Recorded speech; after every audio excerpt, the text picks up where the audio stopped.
மனுக்குலத்தை மீட்டெடுக்க தேவன் ஒரு திட்டம் பண்ணினார். அவருக்கும் ஒரு திட்டம் இருந்தது, ஒரு திட்டம் பண்ணினார். அந்த திட்டத்தை நிறைவேற்றுவதற்கு தான் இயேசு வந்தார். இயேசு வந்து தேவனுடைய திட்டத்தை நிறைவேற்றி பரமேறின பிறகு மீதி இருக்கிற திட்டத்தை நம்ம மூலியமா நிறைவேற்றுவதற்கு பரிசுத்த ஆவியானவரை கொடுத்திருக்கிறார்.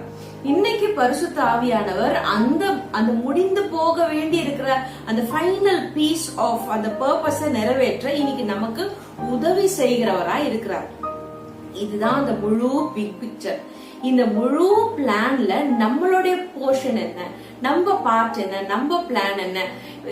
ஏனோ தானோ பிறந்தோம், வாழ்ந்தோம், வளர்ந்தோம், நாமளும் கல்யாணம் பண்ணிக்கிட்டோம், பிள்ளைகளை பெற்றுக்கொண்டோம், அப்புறம் அவங்கள வளர்த்து ஆளாக்கி படிக்க வச்சு கல்யாணம் பண்ணி கொடுத்து அதுக்கப்புறம் நமக்கு இந்த மாதிரி முடிவதற்காக நம்மளுடைய திட்டம் அல்ல. நம்ம வேலை